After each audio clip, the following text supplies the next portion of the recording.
Je me suis réveillé dans le silence, mais pas ce genre de silence apaisant, plutôt celui qui vous hurle que quelque chose ne va pas avant même que votre cerveau ne soit tout à fait réveillé. La chambre des Apos, hôtel était vide, sa valise avait disparu, son ordinateur portable aussi, et même ce parfum de luxe que Apos, elle laissait toujours traîner sur le rebord du lavabo et Apos, était volatilisé. J'y ai Apos, et cherché mon téléphone sur la table de chevet, mais il est né Apos, y était plus, et mon portefeuille avait également disparu de la commode. J'y ai Apos, et fini par trouver un mot sur le bureau, écrit à la main, parce que Apos, elle savait pertinemment que je et Apos, aurait aucun moyen de joindre qui que ce soit. Le mot disait, J'y ai Apos, en est fini de faire semblant que ça fonctionne, débrouille-toi pour rentrer par tes propres moyens, tu es né Apos, et plus mon problème. C'est Apos, était tout, aucune explication, aucune signature, juste 7 ans de mariage réduit à 2 phrases lapidaires. Nous ne faisions que nous disputer depuis notre arrivée à Berlin il y a 3 jours, son entreprise et Apos, avaient envoyé ici pour des négociations importantes et J et Apos, était venu parce que Apos, elle avait insisté, pour finalement passer tout le séjour à me traiter comme un fardeau encombrant. Quand J et Apos, avaient suggéré que nous profitions de la ville ensemble, elle et Apos, étaient moqués de moi, et quand je lui avais demandé pourquoi elle passait son temps à envoyer des messages, elle et Apos, avaient traité de paranoïaque et de dominateur. Hier soir, J et Apos en avait eu assez et je lui avais dit que je ne continuerais pas à jouer les maris dévoués pendant que Apos, elle me traitait comme un assistant de seconde zone. Elle avait jeté son verre de vin contre le mur en hurlant que je lui collais la honte devant des gens importants alors que je et Apos, avait même pas élevé la voix, et Apos, étant contenté des Apos, énonçait des vérités qui et Apos, avaient rendu furieuse, visiblement assez pour commettre cet acte. J et Apos, et appelé la réception depuis le téléphone de la chambre et il et Apos, ont confirmé que Apos, elle avait rendu les clés 2 heures plus tôt, en ne payant que sa part, laissant ma moitié de la facture impayée.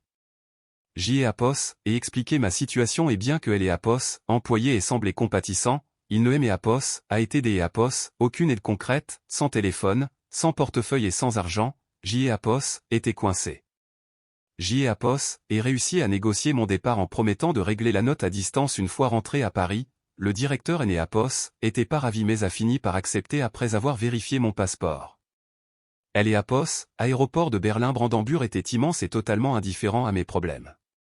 Au comptoir de la compagnie aérienne, elle et Apos, agent a consulté ma réservation avant de me dire avec une pitié à peine dissimulée que mon billet avait été annulé la veille au soir par elle et Apos, acheteur des Apos, origine, une certaine madame. J et Apos, et compris tout de suite que Apos, Hélène et Apos, avaient annulé que mon billet à moi, et je suis resté là, debout devant le comptoir, à regarder défiler les voyageurs des Apos, à faire avec leurs mallettes en cuir et leurs casques à réduction de bruit, tous ayant un endroit où aller et des gens qui les attendaient, alors que je et Apos, avaient plus rien. Elle et Apos, agent et Apos, a demandé de et Apos, écarté pour laisser passer les autres clients et je me suis rangé sur le côté, essayant de réfléchir, sachant que elle et Apos, ambassade ne et Apos, aiderait pas pour un vol et que je et Apos, avait aucune carte de crédit. Mon passeport était la seule chose que Apos, elle et Apos, avait laissé, probablement pour ne pas être accusé de vol criminel, et c'est Apos, et là que J et Apos, et senti les regards peser sur moi, les gens observant cet homme aux vêtements froissés, sans bagages, manifestement perdu. La sécurité de El Apos, aéroport et Apos, observait à quelques mètres et El Apos, un des agents a commencé à marcher vers moi, ce qui promettait de finir dans une salle des Apos, interrogatoire à essayer des Apos, expliquer pourquoi je semblais errer sans but. C'est Apos, est alors que J et Apos, et entendu des bruits de talons, pas ce cliquetis agaçant des histoires de fiction, mais des pas assurés et déterminés qui et Apos, approchaient. Une femme est apparue à mes côtés, la trentaine élégante, vêtue des Apos, un tailleur gris impeccable et portant un sac de créateur qui coûtait probablement plus cher que ma voiture. Elle avait cette démarche calme et mesurée qui poussait naturellement les gens à Apos, écartés sur son passage. Elle et Apos, et penchée vers moi et Apos, a murmuré de prétendre que J et Apos, était son mari car son chauffeur privé arrivait, et devant mon air confus, elle a ajouté que J et Apos, était sur le point de me faire interroger par la sécurité et que Apos, il fallait que je décide vite si je lui faisais confiance ou non. Alors que le garde et Apos, était plus que Apos, à 3 mètres, elle a glissé sa main dans la mienne, une main chaude et confiante, et Apos, a souri comme si nous étions mariés depuis des années en me demandant si J et Apos, étaient prêts car la voiture devait être devant. Je n'ai Apos, et pas hésité une seconde et elle laissait Apos, et tournée vers le garde avec un sourire poli en disant que Apos, elle venait simplement chercher son mari après une longue semaine de réunion. Le garde Apos est arrêté, nous a regardé tour à tour, puis a hoché la tête en nous souhaitant un bon voyage. Elle aimait Apos, a guidé vers la sortie, sa main toujours dans la mienne, et nous avons traversé les portes automatiques pour sortir dans Apos, après-midi gris de Berlin où une berline noire nous attendait. Le chauffeur a ouvert la portière arrière sans dire un mot, Apos a fait signe de monter en premier, puis Apos a suivi et la porte Apos est refermée avec ce bruit solide et feutré des voitures de luxe. Tandis que le véhicule Apos, éloigné du terminal, Apos a enfin regardé directement en disant que ma femme Apos avait laissé tomber comme une vieille chaussette, et je Apos, et même pas demandé comment elle le savait, je me suis contenté de hocher la tête. Elle a étudié mon visage un instant puis a souri Apos, un air qui Apos était ni de la sympathie ni de la pitié, mais quelque chose de bien plus intense, en affirmant que Apos, elle allait regretter sa décision.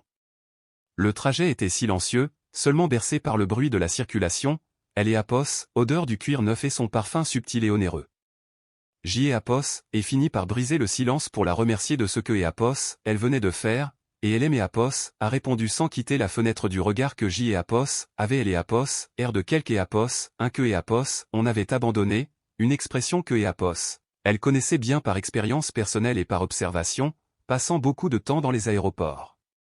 Apos est tournée vers moi et Apos est présentée comme étant Adrienne de Montfort, dont la famille possède le groupe Montfort International, spécialisé dans la logistique et la technologie.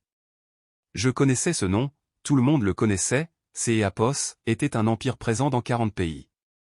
Quand je lui ai demandé si elle sauvait les voyageurs égarés par pur plaisir, elle a esquissé un léger sourire en expliquant que Apos, elle avait vu ma femme au salon VIP la veille, hurlant au téléphone à propos de Apos, annulation des Apos, un billet et semblant très satisfaite des Apos, elle-même, puis Apos, avait vu ce matin avec mon alliance, mon air perdu et mon accent français désemparé, ce qui Apos, était pas difficile à déduire. Apos a ensuite exposé sa situation, elle avait un dîner des Apos, affaires importantes le soir même avec des partenaires potentiels et des concurrents, et un homme la poursuivait de manière agressive pour une relation commerciale dont elle ne voulait pas.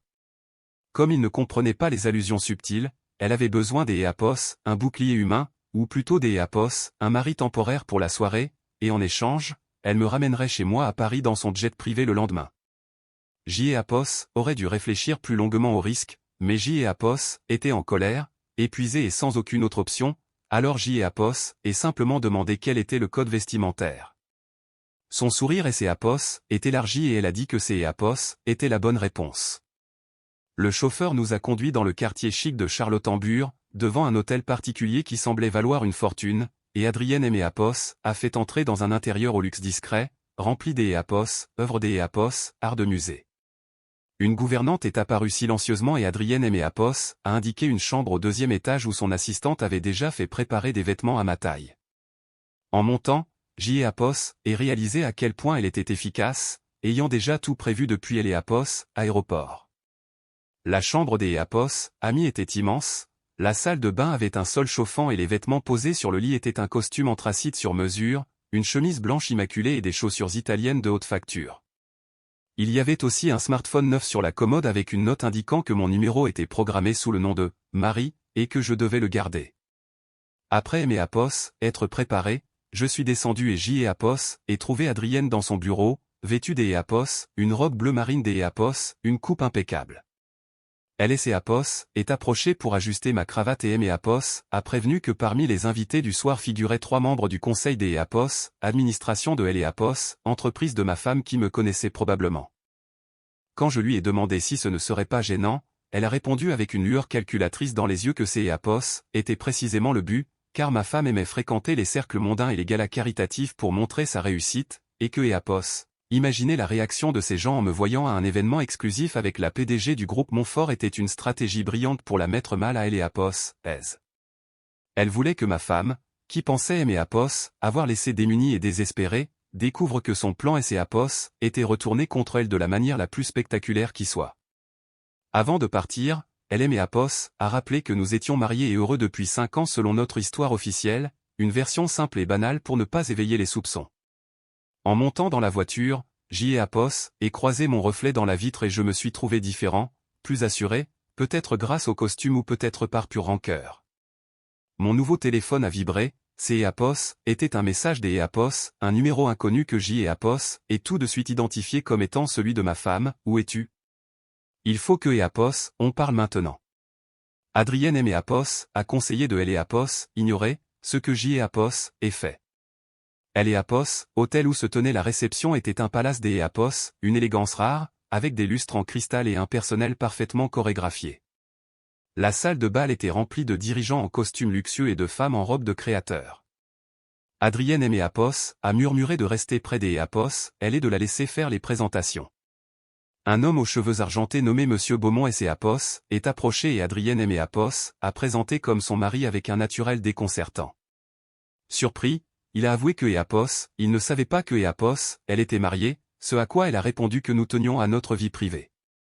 Beaumont S. Eapos est tourné vers moi pour M. Eapos, interrogé sur mon secteur des Eapos, activités, et grâce aux innombrables dîners des Eapos, affaires de ma femme, J. Eapos, et su répondre avec assurance en parlant de conseils en chaîne des Eapos, approvisionnement et des Eapos, opération de back-end.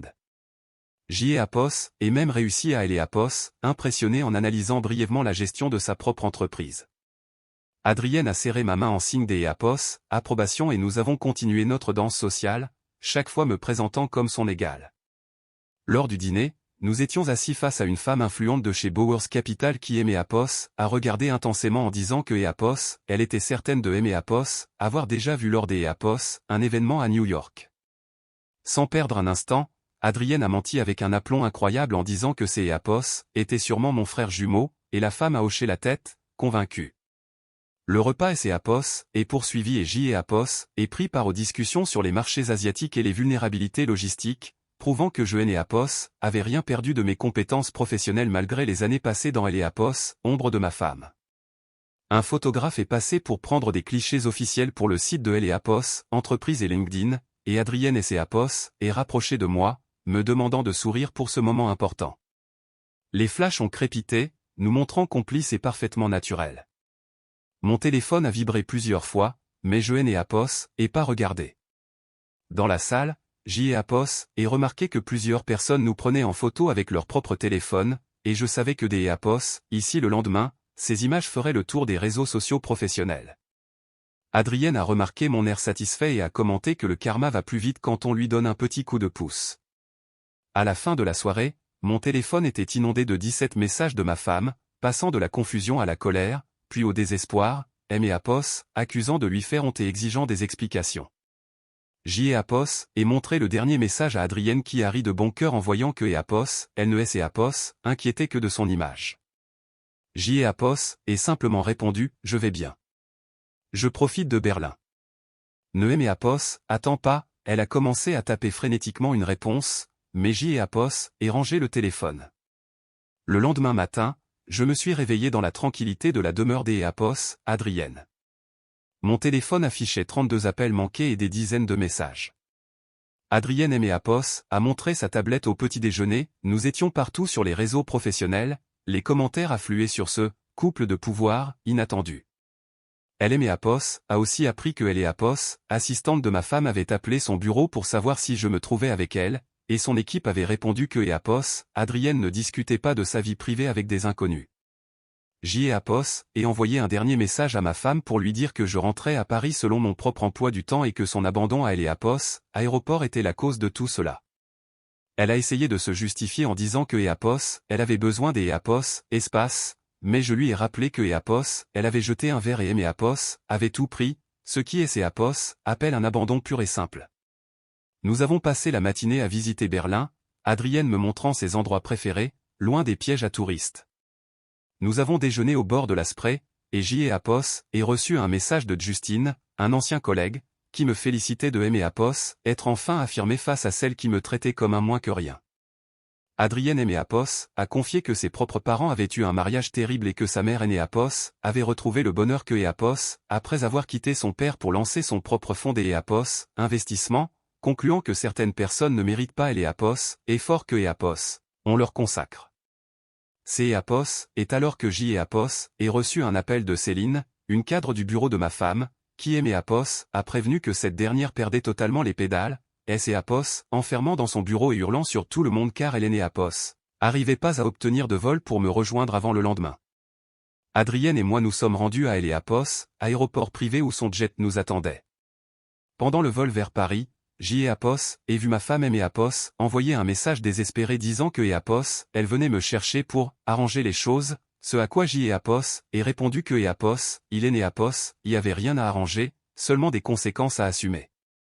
À S.A.P.O.S., atterrissage, Adrienne S.A.P.O.S. a conduit jusqu'à S.A.P.O.S. à sa voiture et S.A.P.O.S. a tendu sa carte personnelle en me proposant un entretien pour un poste de consultant senior en logistique, ayant été impressionné par ma gestion de la pression.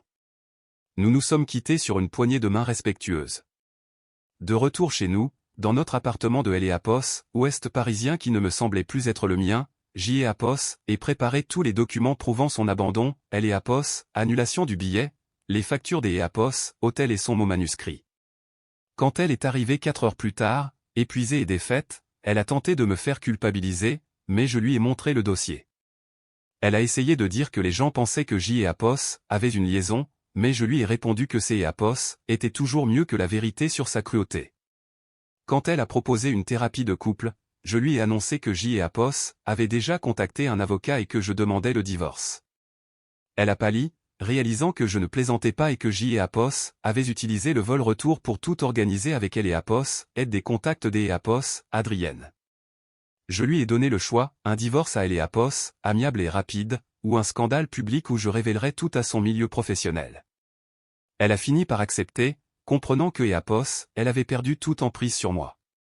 3 mois plus tard, le divorce était finalisé, elle avait perdu plusieurs gros clients à cause de sa réputation entachée, tandis que moi, S.A.P.O.S. avait décroché le poste chez Montfort International.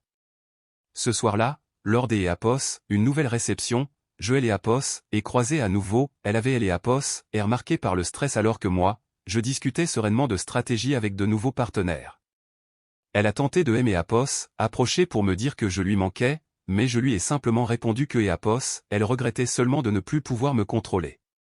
Adrienne est apparue à mes côtés, S.A.P.O.S. a congédié des S.A.P.O.S., un ton poli mais glacial, et nous sommes retournés à nos affaires. En rentrant chez moi ce soir-là, S.A.P.O.S. et réalisé que S.A.P.O.S., Adrienne ne S.A.P.O.S. avait pas seulement aidé à quitter un aéroport, S.A.P.O.S. avait aidé à retrouver ma dignité et ma liberté, et S.A.P.O.S. était tout ce dont S.A.P.O.S. avait besoin. Les mois qui suivirent confirmèrent que mon intuition était la bonne et ma nouvelle vie au sein du groupe Montfort International prit une ampleur que S.A.P.O.S. aurait jamais osé imaginer. Travailler pour Adrienne S.A.P.O.S. était pas de tout repos, elle exigeait S.A.P.O.S. excellence, mais contrairement à mon ex-femme, elle savait reconnaître la valeur du travail bien fait et S.A.P.O.S. accordait une autonomie qui me permettait de briller à nouveau. Un soir, alors que nous finalisions un dossier complexe pour S.A.P.O.S., ouverture des S.A.P.O.S., un nouveau terminal logistique près de Lyon, Adrienne ferma son ordinateur et me regarda avec un air pensif en me demandant si je regrettais parfois la simplicité de mon ancienne vie. S.A.P.O.S. et rit doucement en lui répondant que la simplicité S.A.P.O.S. était que S.A.P.O.S., une illusion masquant une lente érosion de mon identité et que je préférais 1000 fois cette intensité où je me sentais enfin vivant et respecté. Clara, de son côté, S.A.P.O.S. avait pas supporté la chute de son piédestal social et S.A.P.O.S. appris par des bruits de couloir que S.A.P.O.S. elle avait fini par quitter Paris pour un poste bien moins prestigieux en province, fuyant les regards de ceux que S.A.P.O.S. elle avait autrefois cherché à impressionner. Elle avait tenté de S.A.P.O.S. envoyer un dernier mail, une sorte de longue lettre des S.A.P.O.S. excuses mêlées de reproches, que S.A.P.O.S. effaçait sans même la terminer car le passé ne S.A.P.O.S. intéressait plus. 1 an après ce fameux après-midi gris à S.A.P.O.S., aéroport de Berlin, je me retrouvais à nouveau dans un gala, mais cette fois au Petit Palais, pour célébrer les résultats exceptionnels de notre branche. Je ne portais plus le costume que S.A.P.O.S. avait prêté par nécessité, mais un smoking que S.A.P.O.S. était offert, symbole de ma propre réussite. En traversant la salle, je croisai le regard de M. Beaumont, S.A.P.O.S., investisseur de Berlin, qui S.A.P.O.S. approcha pour me saluer chaleureusement en me félicitant pour ma récente promotion, sans même se douter que notre première rencontre reposait sur un mensonge. Adrienne me rejoignit, élégante comme au premier jour, et me glissa à S.A.P.O.S. oreille que nous formions une équipe redoutable, unissant nos forces non plus pour un jeu de rôle, mais pour une réalité bien concrète. Alors que nous sortions sur le balcon pour admirer les lumières de Paris se reflétant sur la Seine, Je repensai un court instant à ce mot laissé sur un bureau des Eapos, hôtel, et je souris intérieurement. Ce Eapos était pas seulement ma femme qui Eapos avait quitté ce jour-là, ces Eapos était Eapos, homme effacé que Eapos était devenu, et en refermant cette porte, elle Eapos avait sans le vouloir ouvert toutes celles du monde. Je Eapos avait plus besoin de bouclier, ni de prétendre être quelque Eapos, un des Eapos, autre, car pour la première fois de ma vie, Eapos était exactement là où je devais être, maître de mon temps et de mon destin. La nuit était fraîche, Eapos, air était pur, et le silence qui Eapos entourait Eapos était plus celui de Eapos, angoisse, mais celui, enfin retrouvé, d'Eapos, une paix profonde et inébranlable.